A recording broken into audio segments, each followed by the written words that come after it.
pessoal, boa noite a todos que chegaram aí e aos que estão chegando também. Temos hoje três convidados muito especiais aqui. Os internacionais Marco Barão, Rodrigo Bastos e Vitor Germano.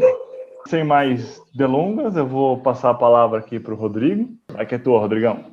Valeu, Grilo. Pessoal, primeiro eu queria agradecer o Grilo, a Tati e outros aí contribuem com a rede Teal Network, que é uma rede de pessoas, agentes de mudança, consultores, enfim, pessoas normais que contribuem, né, ou trabalham em prol de um propósito que está, né, alinhado ao propósito da Target Teal, que é semear sistemas sociais evolutivos. Então, essa iniciativa aqui faz parte desse ecossistema aí de organizações, pessoas bacanas que agitam não só o nosso Slack, mas também agitam eventos e outras iniciativas que vão além do trabalho da Target Teal como uma empresa de consultoria, né? Estou super feliz de estar nesse meetup organizado aí por essa galerinha.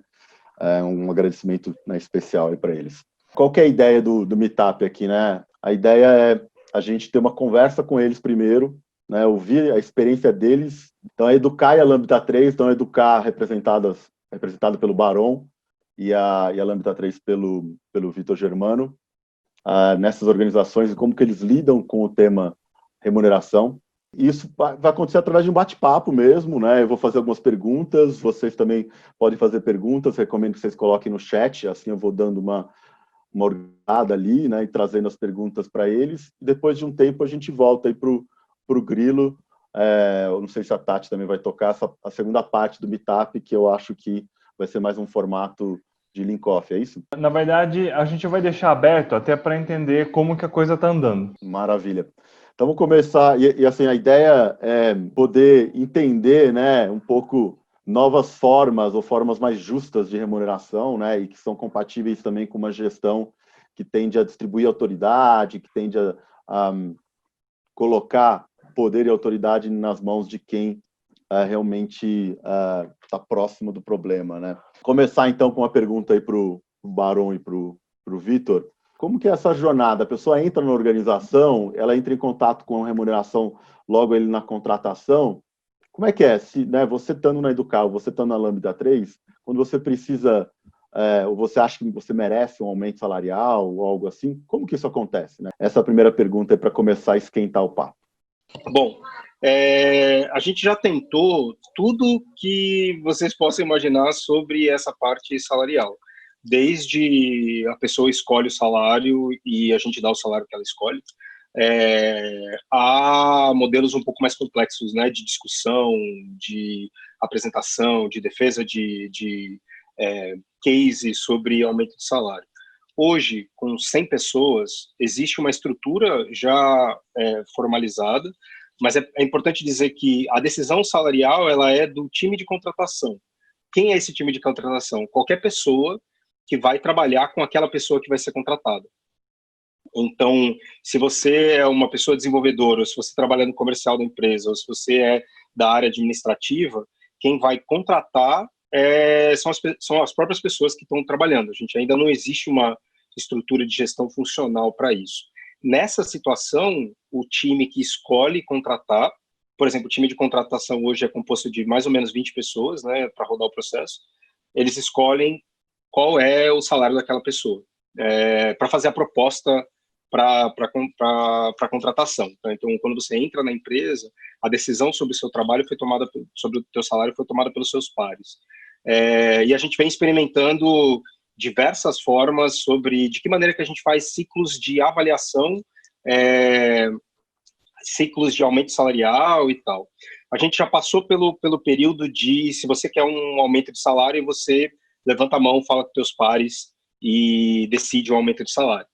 Isso funciona muito bem quando a gente está com 20, 30 pessoas, isso não funciona bem à medida que a gente cresce, porque é necessário ter algum tipo de robustez na gestão financeira para que você tenha alguma previsibilidade de caixa, por exemplo. Então, não dá...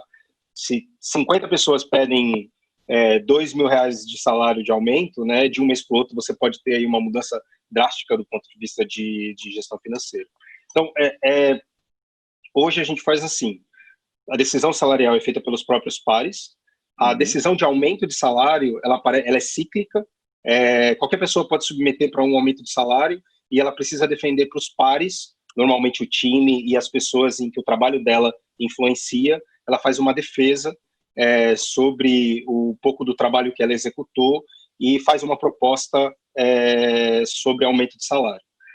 Existe uma decisão feita pelas pessoas que olham para a gestão financeira da empresa sobre budget, do tipo, olhando para a gestão financeira, existe um budget de 120 mil para pedir aumento na empresa. E aí esse budget é decidido em conjunto como ele vai ser usado. Já aconteceu, por exemplo, de que o budget de aumento de salário era 100 mil, só que o total de aumento de salários era 110. Né? E a gente tem uma conversa geral para dizer, se a gente baixar de maneira igual ou de qualquer outra maneira, por exemplo, 10% desse valor eu consigo chegar no budget que eu tenho. Tudo bem, gente? Tudo bem, gente? Beleza, segue o barco. Então, todo ano a gente tenta alguma coisa diferente, né? Seja o número de ciclos, o tamanho do processo, a complexidade do processo, e nesses 10 anos aí a gente vem batendo várias cabeças, mas nesse ponto eu acho que a gente chegou num momento atual para o tamanho da empresa adequado. Hoje vocês estão com quantos, Vitor? 100 pessoas. 100 pessoas. Maravilha. Barão, quer contar um pouquinho lá da Educar?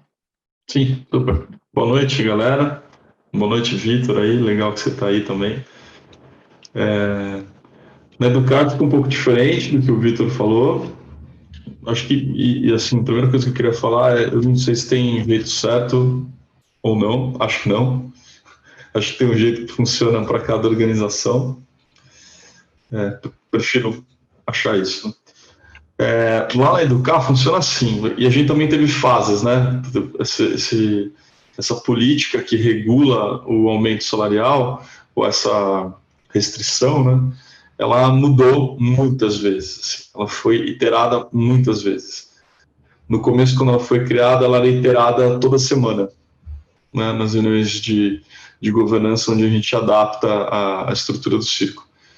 E depois ela foi sendo iterada com um espaço maior.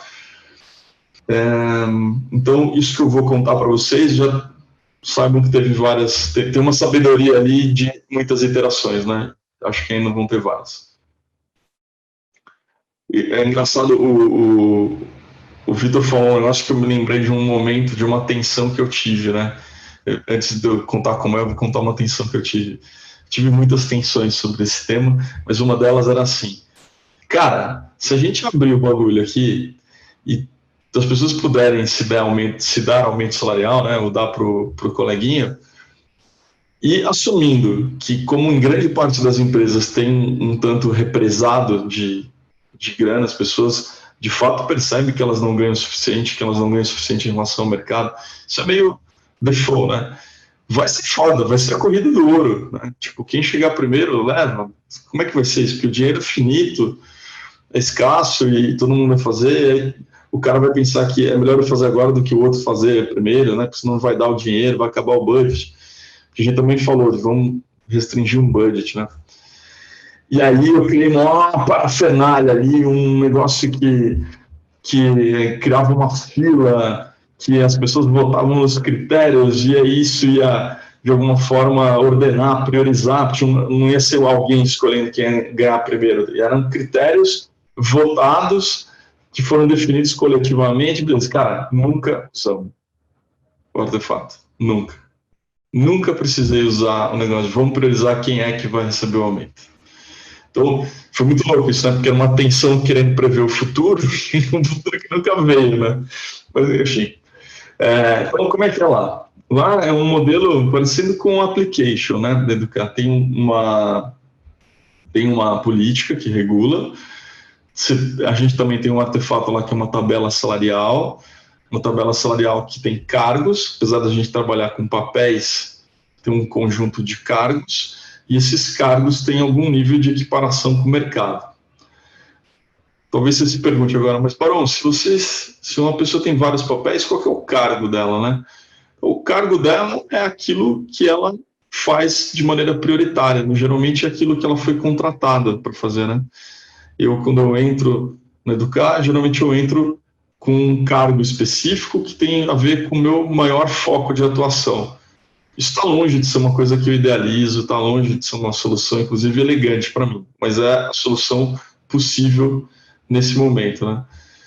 Então, esse cargo, que é o que você faz prioritariamente, ele tem uma tabela salarial associada a isso, que essa tabela tem em relação com o mercado, está sempre sendo atualizada, né?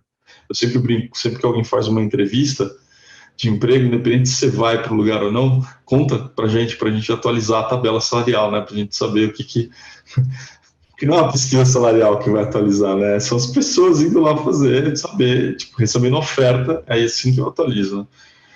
Então, tem isso.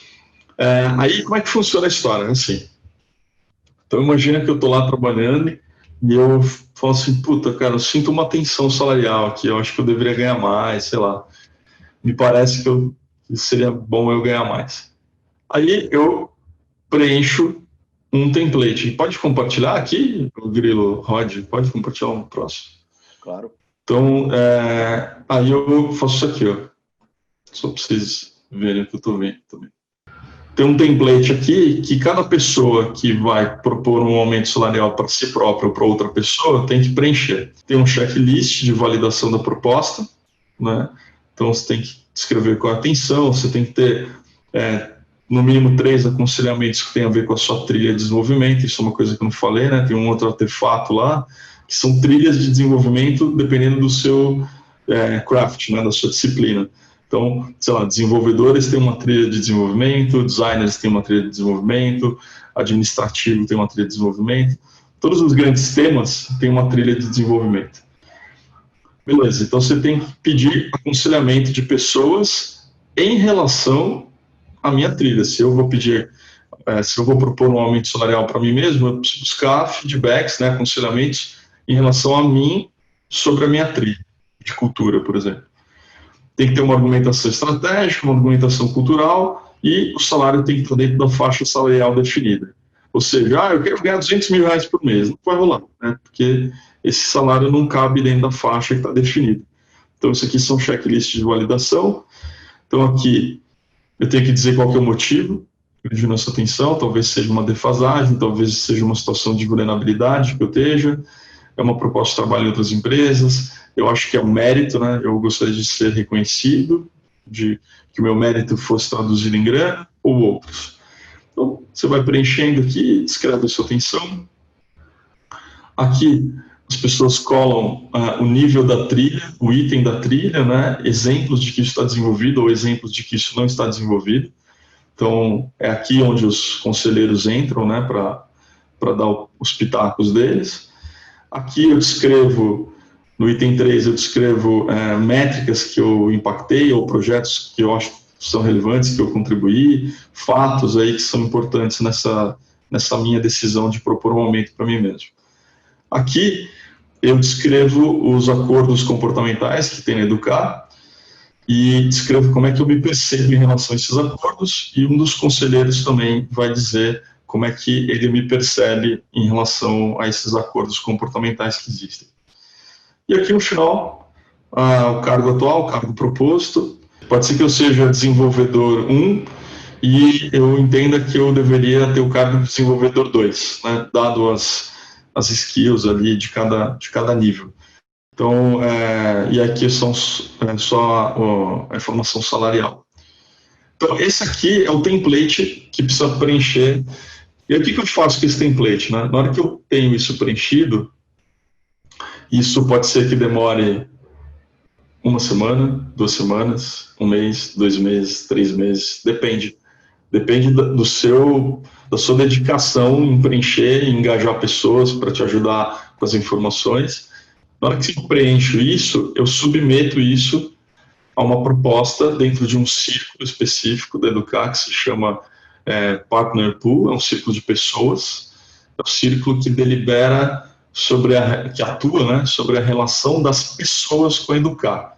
Então, ele não tem uma atribuição de ficar regulando papéis, mas ele regula a relação contratual de pessoas com a organização.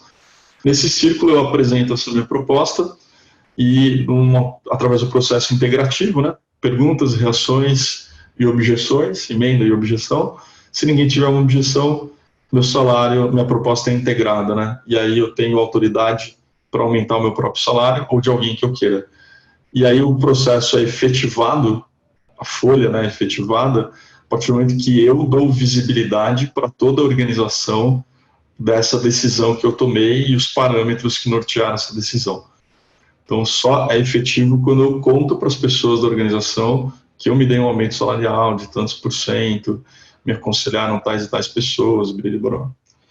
Acho que, assim, bem resumidamente é isso. É interessante que é estranhamente parecido com o que a gente faz. Gera tanto trabalho você conseguir fazer de uma maneira pouco estruturada essas conversas. Quando a gente está falando sobre o próprio salário, não é só o profissional que está ali, né? É as necessidades emocionais dentro de casa, é a demanda, planejamento, como ela se enxerga, é a própria visão dela de alto valor, é o que ela espera, né, que a família, os amigos, a sociedade espera dela com relação àquela representação salarial. Então tem uma questão emocional muito forte quando as pessoas vão defender isso. Para nós foi um mega desafio em diversos aspectos. Será que você está chamando só as pessoas que estão diretamente trabalhando contigo, mas e aquelas em que o teu trabalho influencia?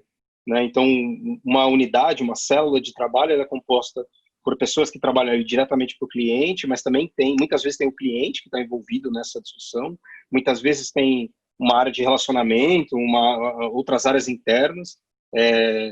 Então, para as pessoas navegarem nesse tipo de situação é complicado quando a gente está falando de salário, né? E a gente já teve, nesse sentido, um monte de treta, problemas, e eu me lembro de estar conversando num evento na Alemanha, em que a gente estava discutindo sobre exatamente esse modelo, né, das pessoas pedirem o próprio aumento e se darem o próprio aumento, das pessoas discutirem e avaliarem de maneira clara, direta, imparcial a contribuição das pessoas para a empresa, né? E eu me lembro de uma pessoa alemã dizendo assim, não, mas é claro que todo mundo vai te dar o feedback real sobre a qualidade do teu trabalho. E eu falei assim, cara, não é bem assim. É um caminho percorrer, talvez por uma questão cultural nossa mesmo, né? Passar feedbacks que são feedbacks negativos são tomados como ataque pessoal. Então, tem uma característica da nossa cultura que é muito difícil, né? O lance do relacionamento é muito forte. Tem vários exercícios para tentar trabalhar como é que a gente faz que a discussão sobre o seu salário não seja uma discussão sobre o seu valor como pessoa, porque é natural as pessoas se verem refletidas nesse tipo de discussão, né? E é mega difícil. E às vezes, né, concentrar, priorizar, tornar um processo um pouco mais definido ajuda nisso. Uma vez uma pessoa me procurou e falou assim, cara, acho maneiro, acho legal esse esquema assim, que tem aqui, principalmente para quem ganha pouco. Mas para pessoas como eu, que tem um salário mais alto do que a maioria das pessoas, é meio complicado, né? Daí enfim, eu tentei explorar, né? Falei, mas me conta o que é complicado, né? O que tá pegando para você? Ela falou, não, é porque assim, eu ganho mais que a maioria das pessoas, então eu olho para o mercado e eu acho que eu deveria ganhar mais. Só que como que eu vou chegar lá e apresentar uma proposta de aumento salarial para eu mesma, sendo que eu já ganho mais que boa parte das pessoas? Eu esperava que esse reconhecimento viesse de outras pessoas. Uma coisa que ficou para mim na conversa, assim, né, que eu falei para ela, é desconfortável, né, te causa uma ansiedade, te causa uma angústia, propor e aprovar um aumento para si próprio, sendo que tem gente que precisa mais, né? Porque ela falou isso no momento, eu falei, exatamente isso. Eu falei, e ao mesmo tempo, te parece justo, né? Você se importa com a justiça de ganhar um valor equivalente ao mercado. Eu falei, exatamente isso. Eu falei, pois é, o que eu tenho para te dizer é o seguinte, esse dilema sempre existiu. Só que o que acontece é que numa empresa tradicional você não vê esse dilema, porque não é você quem decide. Então esse dilema não é vivido por você. Esse dilema é vivido pelo seu chefe, pelo RH, sei lá por quem. Ele não é um dilema fácil, eu não sei qual é a resposta para ele. O que eu sei é que na autogestão é importante ou é necessário sustentar esses dilemas, né? Enfrentar esses dilemas, revelar esses dilemas e tratar esses dilemas. Eu não sei qual é a melhor resposta para você. O que eu sei é que essa é uma atenção tua que tem a ver com agora um processo de autorresponsabilização teu. Muito louca, e eu acho que as pessoas, nesse caso que você citou, passariam por esse mesmo conflito Só que demoraria muito tempo para chegar nessa discussão, né? Um outro exemplo que eu tenho para dar tem a ver com reavaliação salarial, mas é um pouco anterior, que é colocar salários abertos na empresa, e assim, no decorrer dos anos, né, é a coisa mais transformadora para as pessoas que estão trabalhando que a gente já experimentou. Todo o restante é legal. Tipo assim, é massa, pô, bacana você poder decidir sobre a empresa e tal. Agora, a gente conseguir falar sobre o salário de maneira aberta, né, muitas vezes sem pudor sobre isso, levantou questões sobre por que pessoas que estão agindo com características de liderança não estão recebendo os mesmos salários, por que a gente enxerga pessoas que tradicionalmente são subrepresentadas na TI, fazem negociação de salário sempre para baixo, né? Por que a gente não está resolvendo os problemas de uma pessoa estar entregando muito mais do que o salário dela ou está entregando muito menos do que o salário dela? O processo de reavaliação salarial, ele só consegue acontecer de uma maneira consistente e transformadora se a gente sabe os salários umas das outras pessoas. E a gente teve os dois casos. Pessoas com um salário maior do que estavam entregando e o próprio time, né, se encarregou de chamar a atenção, chamar essa discussão, mas principalmente o contrário. Principalmente pessoas que vinham desempenhando muito, muito bem e precisariam de uma correção, atualização salarial. E o próprio time levantou a mão e falou, olha só, eu acho que essa pessoa aqui a gente precisa conversar sobre o salário dessa pessoa. Inclusive fazer o 1 a 1 para ajudar a própria pessoa, né, pedir isso, né? Para as pessoas que estão trabalhando no dia a dia, esse talvez seja a coisa que o pessoal fica assim, nossa, mas como assim? Isso não funciona, vai ser um motim. Eu disse, não, cara, experimenta, né? Experimenta viver num espaço assim e daí depois a gente conversa. Bacana, Vitor. Tem algumas perguntas aqui, Barão, de ordem prática. A diferença, né, ou inconsistência, talvez, entre os papéis que a pessoa está e talvez esse cargo, entre aspas, que define o salário, né? A gente tem algumas perguntas nesse sentido aqui, eu só quero que você traga um pouco de luz, porque quem está acostumado a olhar para estruturas que usam papéis e que permitem que a mesma pessoa ocupe vários papéis, inclusive em círculos diferentes, a gente sabe que essa estrutura acaba dificultando, né, você remunerar por meio do papel. Então, você acaba criando um outro mecanismo de remuneração que não faz uso do papel, né?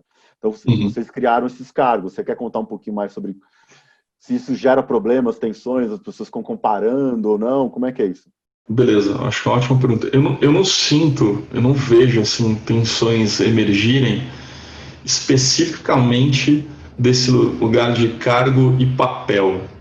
Pode ser que tenha, e eu não as perceba do lugar de onde eu estou, mas eu não vejo que as tensões mais relevantes são sobre isso, né? A Educar, ela não era uma autogestão, né? Ela era uma empresa extremamente hierárquica. Não existe, para mim, essa história de um dia para o outro alguém liga uma chave e vira uma autogestão. Então, existem sim resquícios de hierarquia muito fortes ainda na Educar.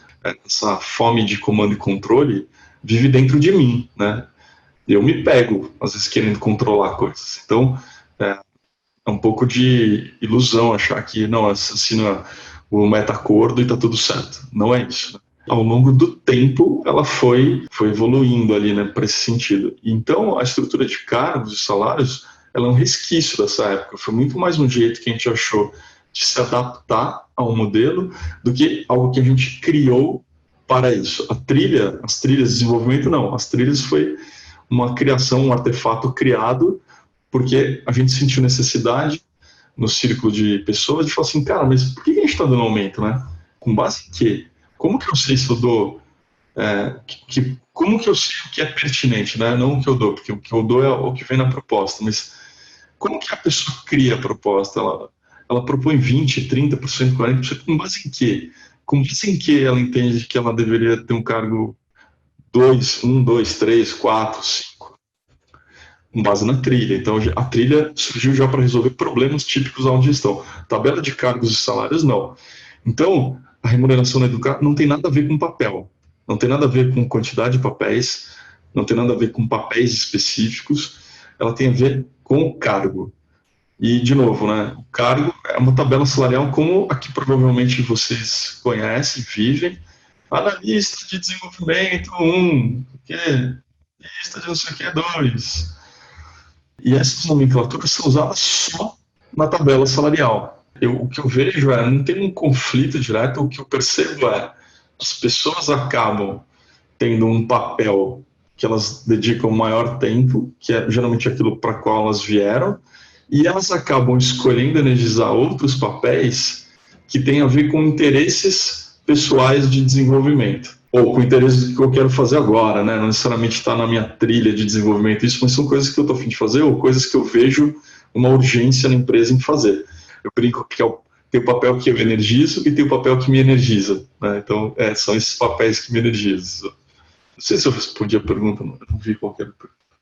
Acho que foi uma resposta boa. Se precisar, pessoal, coloquem mais aí, a gente vai investigando. E é natural nesse espaço, dado um pouco, né, disponibilidade de colaboração, de que as pessoas se sintam empolgadas em participar de tudo. Então, tem formas de você lidar com essa situação da pessoa incorporar múltiplas atividades sem que isso seja reflexo de acúmulo de papéis, né? Cada cenário, cada contexto é um contexto, né? Eu queria só aproveitar para esclarecer um negócio, o Bastão, que a Datise perguntou aqui, e talvez na minha resposta não tenha deixado claro o ponto dela, que é o seguinte: tem uma instância que é a do papel. Eu imagino que todo mundo que está aqui tem alguma familiaridade com o conceito de papel. Papel é um acordo sobre expectativas. Eu, organização, espero que quem tenha esse papel faça esta atividade e esta atividade. Mais ou menos assim, como eu vejo. Então, é um acordo sobre expectativas de fazer coisas. O cargo é uma outra instância. O que é o cargo? É uma outra construção lógica, que é assim. O cargo, por exemplo, cultura, né? Pega o tema cultura e gestão, que é um tema da Educar. Este tema está aberto em 5 níveis. Nível de complexidade 1, 2, 3, 4 e 5. Cada um desses níveis tem coisas esperadas, né? Então, alguém que tem o cargo Cultura 1 é esperado que conheça fundamentos da autogestão, que conheça fundamentos de facilitação, que conheça blá, blá, blá, consiga exercer isso. Então, tem um conjunto de expectativas por tema.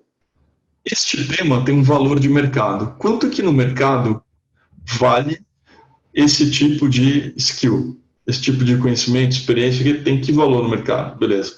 Então, isso é o que compõe a tabela salarial. Um tema quebrado em níveis de proficiência que tem um determinado valor de mercado. Então, essas são as duas instâncias, né? Eu tenho um cargo de cultura, portanto, o meu salário é X no mercado.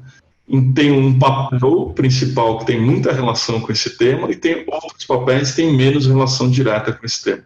Então, não sei se isso ajuda vocês a visualizarem um pouco mais, talvez a Datise também, que fez a pergunta. Não tem nada a ver com hora, tá? Só caso alguém se pergunte, não tem nada a ver com hora.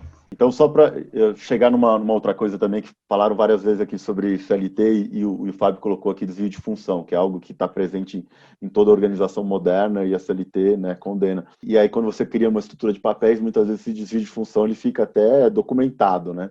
Você tem um cargo lá e o cara faz outros papéis que não estão diretamente relacionados. Só que o que você está fazendo quando você trabalha com autogestão, essencialmente, não é criando mecanismos para explorar mais as pessoas, pelo contrário. Está criando mecanismos, né, espaço para as pessoas poderem expressar de maneira, né, de maneira muito mais livre, de maneira muito mais autônoma o seu trabalho, realizar o seu trabalho e se satisfazer com isso. Então, na verdade, nessa jornada de autogestão e que a gente incorpora, né, práticas de remuneração que não são muito ortodoxas, assim, é uma jornada onde as pessoas vão tender a processar muito menos as organizações, né? As pessoas normalmente processam as organizações por vingança, né? Por uma questão de ter se sentido injustiçada. Então, a gente está buscando estruturas e sistemas mais justos. Agora, se você está querendo criar um mecanismo de remuneração para poder explorar mais, enfim, aí é claro que isso, né, tende a não dar certo. E tem muita pergunta que eu acho, assim, muita curiosidade das pessoas com quem eu converso, que tem a ver com riscos, né? Se a decisão for pautada no risco, é melhor não ir. super arriscada, tem riscos de todos os tipos possíveis, tem risco de segurança psicológica, tem risco de segurança jurídica, tem risco de segurança financeira, tem todos os riscos possíveis, todos. Né? E eu não acho que eles necessariamente são maiores ou menores, porque é autogestão. É exatamente isso que o Marco falou, né? A gestão, ela é sobre risco. Ela é sobre... A gente está partindo de qual princípio em que a gente acredita, né, e tem indícios de que a autogestão funciona. Outras empresas partem de outros princípios em que elas acreditam que o comando e controle funciona. Essa discussão é sobre risco. É discussão sobre o risco de eu preciso dizer o que as pessoas têm que fazer para poder garantir que seja feito. É a discussão sobre risco de que se eu não cobrar e controlar a atividade das pessoas, elas vão passar a perna, elas vão fazer corpo mole. Essa discussão ela é totalmente sobre risco. No nosso caso, tem muito uma discussão real sobre qual é o peso do risco que a gente quer correr. Sei lá, como empresário, eu digo, se você está preocupado muito com os riscos, não abre empresa. Os riscos são grandes. Se você quer, né, se tornar uma liderança dentro da sua organização, tem tanto risco de você, né, se expor e tal, melhor talvez não seja não fazer. Né? Então, ao meu ver, é a mesma discussão, tendo vivido e liderado times em grandes consultorias totalmente hierárquicas e numa organização não hierárquica, as discussões são as mesmas sobre risco trabalhista, sobre risco jurídico, sobre risco emocional. As soluções é que elas são diferentes, porque elas partem de princípios e valores diferentes. E eu acho que é um pouco por onde eu encaixo e enxergo essa realidade, como eu vejo, né, essa questão dentro da Ando. Eu tenho uma pergunta do Jorge aqui. Cara, mas mudar o contexto de contratação não ajudaria? Acho que é uma pergunta. Tipo, todos serem pares da empresa? Eu acho que sim, né? Então imagina que a gente estivesse criando aqui uma empresa agora, criar se todo mundo entrasse no regime de todos somos sócios, né? Parece que seria muito diferente. E aí, uma anedota pro Jorge, que assim, eu também sempre achei isso, cara. Você resolveria, é a panaceia, vamos todo mundo ser dono e tá tudo certo. E aí teve um episódio onde eu fui conversar com algumas pessoas, porque eu gostaria de tê-las como sócias, né? E eu fui lá e falei, olha, eu não conseguiria ter todo mundo aqui como sócio, né? Primeiro porque os meus investidores, que eu nem escolhi, eu entrei depois que eles já eram investidores, né? Não topam, mas eles topam alguns sócios a mais, né? Ainda com uma cota pequena. E aí, conversando com os sócios atuais, eu entendi que, vocês são pessoas que todo mundo são unânimes, né? Pessoas que a gente gostaria de ter como sócio. E eu achei que ia ser legal. Eu falei, vai gostar, né, cara? As pessoas não toparam, porque elas falaram, não quero esse risco, mas tem risco. Eu falei, olha, risco é pequeno, né? Porque, a empresa precisa fechar, precisa quebrar, pode ter dinheiro em caixa, e aí os sócios que estão no Brasil, que não vão ser vocês, vai para a pessoa física, e depois vai para os Estados Unidos, e depois vai chegar em Cayman. E aí vai chegar em vocês, mas é dificílimo isso acontecer. Aí os caras falaram, não, mas tem algum risco? Eu falei, algum, sempre vai ter. Então acho melhor não é um bom momento e tal. Organizações como aquelas, né, associações de funcionários, não sei muito bem como é que chama hoje em dia. Tem cooperativas. Cooperativas são organizações em que todos são sócios. E eu já vi outras empresas de TI seguindo o mesmo princípio. Muitas delas tiveram problemas. Acho que é complicado, tem dois aspectos aí. Para você montar uma organização, assumir que todo mundo que vai trabalhar nessa organização topa se expor à possibilidade, ao risco que é inerente a você, né, ter uma participação numa empresa, é muito difícil, né? Porque imagina, você não consegue crescer sem que as pessoas entrem com diferentes níveis de compromisso na empresa, né? Então, quando você tem se são, sei lá, 4 amigos, 10 amigos, 10 pessoas que se conhecem e tal, profissionais de mercado que querem se juntar para fazer uma cooperativa de consultores é uma coisa. Quando a gente começa uma estrutura e uma organização maior, você restringe muito, né, o pool de pessoas, de comunidade que estariam dispostas a trabalhar nesse ambiente. Um modelo viável nesse sentido é menos cooperativa e muito mais um modelo bastante descentralizado, e que na verdade não é uma única empresa em que todo mundo é sócio, mas células que funcionam exatamente como empresas de pessoas que querem funcionar de maneira descentralizada. Porque, assim, você imaginar, no nosso caso lá, 100 pessoas sócias, sério, né? Será que isso é viável? Então, você tem aquela pessoa que está numa posição, né, com um papel super operacional, que tem restrições com relação ao risco, que de repente é arrimo de família, é a única pessoa que tem um salário garantido em casa.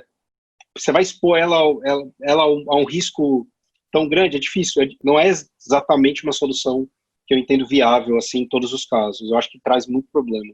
Tem uma pergunta aqui que o Barão meio que respondeu um pouquinho, mas não sei se você quer responder, sobre diferenças, né, salariais dentro da organização. Você ter talvez alguém que ganha 30, 40, 50 vezes mais do que uma outra pessoa, né? Vocês se preocupam com isso? Vocês lidam com isso? Como é que vocês enxergam esse fenômeno? Eu sei que tem, por exemplo, no sistema B, você tem critérios, né, de qual o tamanho desse gap máximo, né? Você tem uma série de organizações que também defendem, né, limitar um pouco esse gap. Como você vê isso, Vitor? 50 vezes mais, eu não sei, talvez de repente o marco aí com o investidor e tal, né, IPO, vai chegar nesse ponto. No nosso caso, essa diferença chega um pouco mais de 10 vezes provavelmente. Existem diferenças, e aí tem a ver com o que o Marco falou sobre o quanto que a empresa consegue pagar pelo papel, o quanto que o mercado paga pelo papel e o quanto a pessoa quer receber pelo papel. Eu vou dar um exemplo básico, assim, a gente trabalha dentro de um mercado que está muito conectado com empresas financeiras. Não dá para competir. Que organização que não seja uma organização alavancada com dinheiro de bolsa consegue pagar o salário de um ano como bônus para um desenvolvedor, uma desenvolvedora pleno entrar na empresa? Ninguém consegue fazer isso. Ou estruturas como os grandes bancos brasileiros com estruturas de benefícios e salários que são efetivamente muito altos, que uma startup, uma empresa menor, uma empresa média e pequena nunca conseguiria chegar. Mas acho que é isso. Não sei se eu respondi, mas a gente tem a preocupação que ela tem a ver com essa tríade, né, de quanto eu estou disposto a receber dentro desse contexto, quanto a empresa consegue pagar e quanto que o mercado paga. É muito bacana poder ouvir o Vitor Barão contando a experiência lá na Educar na Lambda 3, mas eu acho que vale a pena também de pensar, mudar um pouco esse formato. Não sei se Tati e o Grilo, que estão tocando o Meetup, vocês querem assumir esse momento, senão a gente continua aqui também. Eu só vi que uma pessoa comentou sobre o Percival. Eu conheço o Percival, acho bem interessante. Eu me lembro que tinha uma parte do complemento salarial ser variável, né, dadas as nossas próprias restrições trabalhistas, né, mas uma parte ser variável parece bastante interessante, mas a gente não chegou a testar nada disso. A gente tem usado o Percival como uma das ferramentas para nos ajudar nesse processo decisório, né? Então, ele funciona como uma avaliação 360. Todos avaliam a contribuição do trabalho de todos, né? Dos seus pares e de quem está mais distante. E, além de avaliar isso, você também coloca um grau de certeza, né? Então, quem trabalha perto de mim, eu tenho mais certeza da contribuição dele para o trabalho. Quem está mais distante, eu posso ter uma noção, mas eu tenho menos certeza. E o Percival tem um algoritmo que acaba regulando isso, né? E ele gera um gráfico. E nesse gráfico a gente consegue ver um comparativo entre a percepção de contribuição da pessoa, na visão de todos, né? E o custo dessa pessoa para o negócio.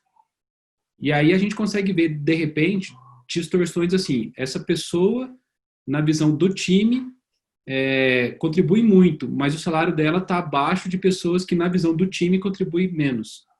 Então, essa pessoa é uma candidata, né, ou a um feedback, ou as outras pessoas que estão contribuindo mais do que ela, a um aumento de salário. Isso acaba gerando para a gente, elencando pessoas, né, para que a gente possa decidir sobre o aumento ou feedback em relação à atuação dela no trabalho. Então, a gente não tem usado ele de forma direta, né, para tomar decisão, mas como uma fonte de informação para decidir.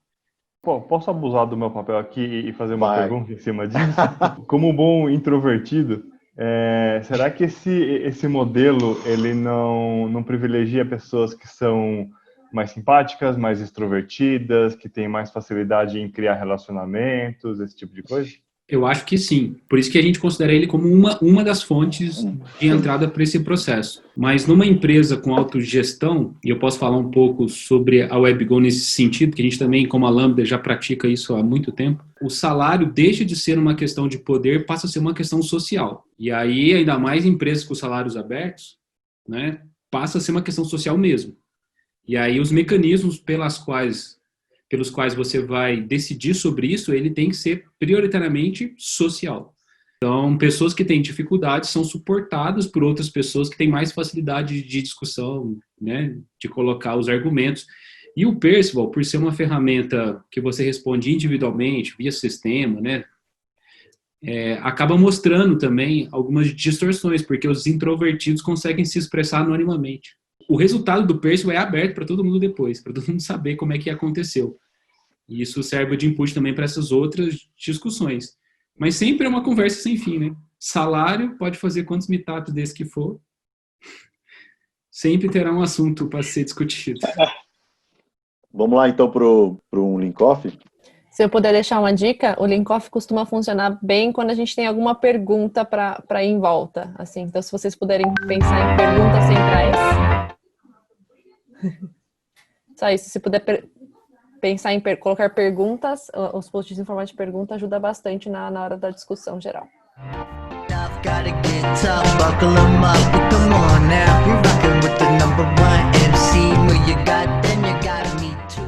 Então vamos lá. Quais os passos para a transição para a remuneração na autogestão? Eu enxergo como sendo 3 princípios, né, que é a transparência, a colaboração e a autonomia. A gente não precisa ser, né, ultra revolucionário. Focar em transparência, colaboração e autonomia dentro do processo pode te dar muitas respostas sobre qual o primeiro caminho seguir. O que de mais transparência você consegue trazer para esse processo? Talvez seja pedir a opinião das pessoas sobre o processo que elas têm hoje, né? Quem passa pelo processo de reavaliação salarial hoje.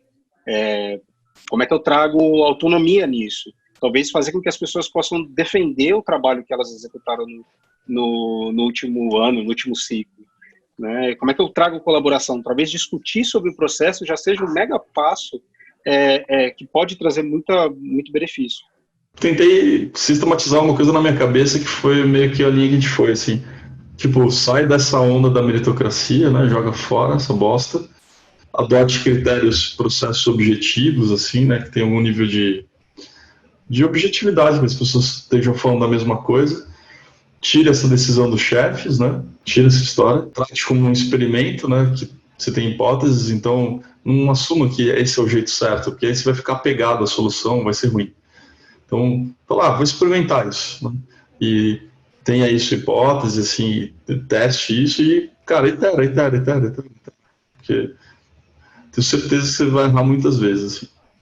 E a transparência não está nos itens aí, né, Barão? Assim, eu acho que talvez para algumas organizações sair de um sistema onde o salário, né, é escondido, enfim, é um sistema opaco para um sistema transparente é uma barreira, né?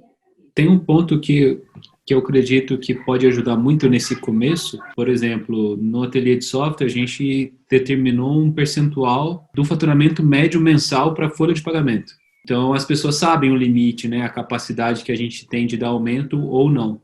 E isso é aberto para as pessoas, né? E essa restrição, ela já regula muitas das discussões, né? Se as pessoas têm restrições que protegem os acionistas ou o negócio ou a rentabilidade que o negócio precisa ter, facilita bastante que entre elas consigam encontrar um jeito e interar nesse jeito quantas vezes for necessário. A gente tem muitas restrições no Educar, né? Porque eu só acredito na autonomia entre as restrições, né? Essa autonomia que eu ouço falar sobre liberdade de fazer coisas, eu não acredito nela. Eu acredito nessa autonomia que mora entre as restrições que estão expostas, explícitas, né? A gente já tentou fazer o laissez-faire como sendo o mecanismo de trabalho. A gente precisou montar uma filial no Rio de Janeiro e a decisão foi, a gente vai transformar nisso num experimento laissez-faire, que é a ideia de, basicamente, galera, tá aqui um cartão de crédito, a gente tem que atender esse cliente, se virem. Decidam onde a gente vai fazer o escritório, qual é a mobília, como é a organização, quanto vai pagar, quanto vai cobrar, Legal. como vai cobrar do cliente. Foi uma merda.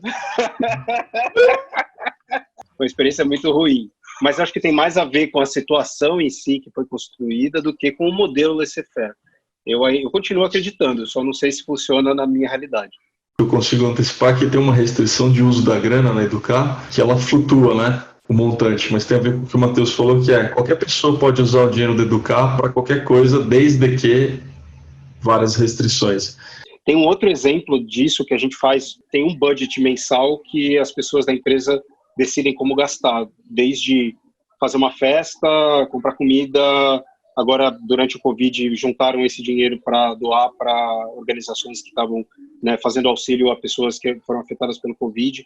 A gente chama de 2K, porque ele começou como R$2.000, mas todo mês tem esse budget em que as pessoas se reúnem e se organizam da maneira com que elas quiserem, e a única restrição é que os sócios não participam. Então, restrição de limite e que não pode ter um sócio participando, e se viram para decidir o que fazer com essa grana. Sigamos aqui. O próximo tema é: quais artefatos da política salarial tradicional podemos hackear? Nada de pedir permissão, vamos só hackear. Primeiro que pode hackear aquelas paradas sinistras, né? De Nanibox, curva, essas bostas, assim. Muita decisão vem disso, né? Aqueles comitês de calibração, aquelas coisas horrorosas, assim. Em geral, uma boa pergunta é: pra que essa porra? Pra que isso? O que você quer com isso, né? No final das contas, o que eu via em organizações tradicionais, foi o meu background, é que eu acabava trabalhando para sustentar esses troços, né? Sustentar práticas que eu nem acreditava, assim. Então, eu acho que essa é uma delas, de repente. Mas tem que arrancar esse artefato, né, da organização, né? Esse pode matar, esse não vai fazer falta, esse pode matar. Eu acho que tem um hack que é o papel, né? Mas só o papel, ele não é um bom hack. Aquela história de chamar time de squad é ruim. Parece que você está fazendo algo diferente, mas só está perpetuando uma miséria ali. Parece que só ter papel, né? Não ter mais nada, a gente tem bom jeito de trabalhar mais sem precisar ganhar mais. Né? Eu acho que você pode começar a ter discussões sobre, né, tentar extrair da questão salarial toda a parte de bonificação por desempenho. Né? Desde o início, nosso time comercial não tem bônus. De novo, você tira a incerteza com relação a esse papel e você coloca alguma segurança para um papel que tradicionalmente está correndo atrás do próprio rabo. Né? Seria um caminho, né? Começar, ao invés de pensar em né, performance, pensar em resultado, e o resultado ele é da organização e não da pessoa. Né? Então, assim, por exemplo, existe bonificação na organização? Existe, mas ela é uma bonificação do resultado. Tem nada a ver com o teu papel, né? O prêmio que você recebe é o teu salário, né? O que você traz para a empresa é representado no teu salário. O resultado da organização ele é o conjunto da atuação de todas as pessoas, e aí pode ser dividido entre todas as pessoas e deve ser dividido entre todas as pessoas. Eu acho que tem uma discussão aí importante para se ter, principalmente naqueles papéis que são papéis vinculados a desempenho, né? Porque eles geram comportamentos nocivos. Né? Eu acho que, pegando a carona no Vitor, assim, agora deu uma aquecida aqui, eu acabaria com todos os tipos de bônus. Porque isso está na raiz de discrepâncias salariais que depois a gente fica tentando corrigir que nem louco dentro da organização. Uma outra coisa só contrata dentro da faixa. Acho que você pode também matar papéis que tenham a ver com esse link entre remuneração e performance, porque tem papéis hoje dentro da organização que estão focados nisso. Eu tenho várias organizações grandes. O papel do cara é esse, cara. É criar link de meritocracia com grana, sabe? Então, tira isso da estrutura. Como eu imagino que podem ter pessoas aqui, né, que estão atuando em empresas grandes, talvez isso que a gente está falando seja, assim, impossível pensar a viabilidade disso. Né? Então, quando a gente fala sobre bonificação, quais são os indícios de resultado de que o processo de bonificação ele traz problemas? Vou dar um exemplo simples. O quanto de venda existe que no final não traz resultado nenhum para o cliente, mas bate a meta de vendas? Essa é uma discussão real para se ter, uma discussão de negócio em que o teu gestor, o teu diretor, o teu executivo sabe discutir muito mais do que pensar em comportamento. Vou dar um outro exemplo.